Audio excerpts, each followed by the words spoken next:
지어진 지 50여 년 된 산복도로의 한 아파트입니다. 외벽 곳곳에 쩍쩍 금이 가고 벽체 일부도 떨어져 나갔습니다.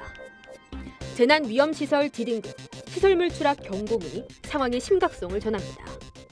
더 벌어져가지고 쏘이 쑥쑥 들어갔다. 그렇고 저 뒤에 절로는 물이 샜었어. 비 오면 물이 복도의 한가이다. 전시 할매들하고 우리들 없이 그네 여 사는 기라. 견고해야 할 건물 기둥도 기울었습니다. 외부가 차단된 하부 공간을 보면 벽 사이가 벌어져 빛이 그대로 새들어옵니다. 아파트 양옆으로 자리 잡은 돌출 공간은 곧 아래로 떨어질 듯 위태롭습니다. 건물로 들어가 봤더니 일부 층에는 해당 구역 내 출입 금지 조치를 취해놨습니다. 네, 여기 이렇게 건물을 지지하는 임시 기둥 2개를 세워놓은 모습을 보실 수 있습니다. 얼마나 심각한 상황이냐면 이 위쪽을 보면 이 주먹 하나가 들어가고도 남을 만큼 이미 벽면이 기울어져 있습니다. 그리고 여기서 시작된 금이 바닥까지 쭉 이어져 있는 모습을 보실 수 있습니다.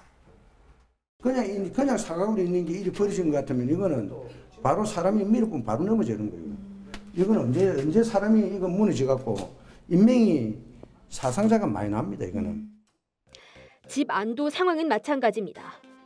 비가 오든 오지 않든 수시로 벽에 물이 스며들고 새어나온 물을 대야에 받아 버리는 일은 일상이 됐습니다. 지금 물 새는 대로 지금 전부 다 뜯어가지고 지금 말려가 내가 막 신문지라도 발라 놓으려고 내가 지금 이래가 뛰어났어요. 1962년 건축한 또 다른 아파트. 이곳 역시 재난위험시설 D등급인데 빈집이 늘면서 사고의 위험성이 더욱 커졌습니다. 주인들 다 없어. 마이비가 있어 거기는. 이게 벌써 한 20년도 넘었잖아요. 재건축 한다 해가지고 내가 집을 팔아가 저 사람들 사시면 저 사람들이 또 집을 렌주고 또 딴 사람한테 팔고. 아파트 외벽을 보시면 이렇게 초록색 그물망이 쳐져 있는 것을 보실 수 있습니다. 사람이 살지 않는 빈집에서 외부 구조물이 떨어지는 사고가 벌어진 뒤 임시로 안전조치를 취해 놓은 겁니다. 이 위쪽을 한번 보시면 이렇게 떨어진 창틀이 끼어 있는 모습을 보실 수 있고 그 위쪽으로는 창틀이 있어야 할 자리가 텅 빈 채 내부가 훤히 들여다보이는 모습입니다. 인근 주민들은 늘 불안합니다. 불안해요. 사치 떨어지면서 막 유리가 다 떨어지는데 다 치우고 했거든요. 전부 다 사시들이 엄마 다 떨어지고 막 물이 들어가고 막. 노후 아파트에 거주하는 대다수 주민들은 노령연금을 받아 생활하는 어르신들이나 취약계층. 위험한 걸 알지만 경제적인 문제로 제대로 된 보수나 보강을 못하는 것은 물론 떠날 수도 없습니다. 돈이 없으니까는 빵도 못 얻어가 나가게 뭐 물이 철철 새도 살아야지 어쩌게요. 우리가 그 돈 갖고는 도저히 못 나가지. 그걸 어떻게 나가겠어요? 돈이 너무 작아서. 그래서 이렇게 못 나가고 지금 있는 거지. 1969년 지어진 또 다른 아파트 역시 건물 내외부가 노후화되고 균열이 발생하는 등 위험한 상황은 마찬가지입니다. 민간 주도의 재건축 추진이 시도됐다 실패한 것만 3번. 그나마 최근 도시재생 사업 대상지로 선정되면서 공공주도로 아파트 재건축을 추진할 수 있게 됐습니다. 96년도부터 재건축을 하기 위해서 노력 많이 했습니다. UDL 사업이 선정이 됐고 또 우리 주민들이 UDL 사업 선정하기 위해서 LH가 하기 위해서 우리가 주민 동의서를 다 받아가 LH가 하는 걸 우리가 원한다. 하지만 대다수의 다른 아파트들은 아파트 5층 높이로 제한된 고도 제한이나 땅 넓이 등의 조건 때문에 사실상 재개발도 길이 막힌 상태입니다. 보수와 재개발, 어느 하나 쉽지 않은 겁니다. 지난해 개정된 법에서는 공공시설물 등 1, 2종 시설물이 아니더라도 재난이 발생할 위험이 높거나 지속적인 관리가 필요하다고 인정되는 소규모 시설물을 3종 시설물로 지정해 지자체가 관리하도록 하고 있습니다. 공동주택의 경우 준공 후 15년이 경과된 5층 이상 15층 이하의 아파트를 3종 시설물로 지정할 수 있습니다. 이에 따라 앞서 본 노후 아파트들도 3종 시설물로 지정돼 안전점검을 받고 있는 상황. 하지만 지자체는 점검을 하고 등급을 고지할 뿐 사유지인 아파트에 대한 보수나 보강은 소유자의 몫입니다.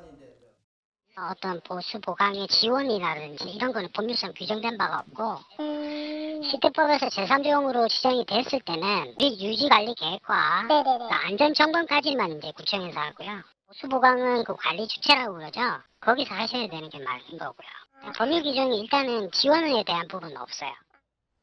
시 차원에서 올해 3억 원 상당을 투입해 소규모 노후 아파트 지원 사업을 시행하면서 일부 아파트가 2천만 원 상당의 보수 보강 금액을 지원받기도 했습니다. 하지만 실효성은 의문입니다. 주민들은 지원 자체는 고마운 일이지만 매번 외벽 도색이나 땜질식 처방만 가능할 뿐 근본적인 문제 해결은 어렵다 말합니다. 이거 이번에 건축감리사가 오고 건축사가 왔거든요. 이거 보더구만 아이고 이거 한 7, 8천만 원 들어야 되는데 공사. 근데 1,700, 800 갖고 2천만 원 갖고 공사 어찌 됩니까? 시간이 흐를수록 건물의 노후화는 더욱 극심해질 수밖에 없습니다. 시설물 안전 기증급을 받은 학교 건물 외벽 붕괴로 사람이 사망하고 50년 넘은 4층짜리 노후 상가 건물이 붕괴되는 등 실제 노후 건물 사고도 잇따르고 있습니다. 부산에서 30년 이상 된 20세대 이상 노후 공동주택 단지는 이미 1,000개를 넘어섰습니다. 전체 공동주택의 3분의 1 수준입니다. 안일한 대책보다는 그럼 무너져서 사람들이 붕괴가 된 후에는 어떻게 할 겁니까? 이런 거는 시가 시 전체에 대한 노후 아파트에 대한 전수조사를 해서 전문가들한테 용역을 줘가지고 리모델링 1, 2, 3단계 중에 리모델링을 할 것인지 재개발, 재건축을 할 것인지 이런 어떤 그 조사가 있어야 됩니다. 장마와 다가오는 태풍, 노후 아파트를 벗어날 수 없는 주민들은 올해도 안전 위험을 감수해야 합니다. 시간이 지날수록 부산 전역의 노후 아파트는 늘고 위험도 도시 전체로 확대될 수밖에 없습니다. 노후 아파트에 대한 보다 장기적이고 종합적인 대책 마련이 꼭 필요해 보입니다. 헬로티비 뉴스 안수민입니다.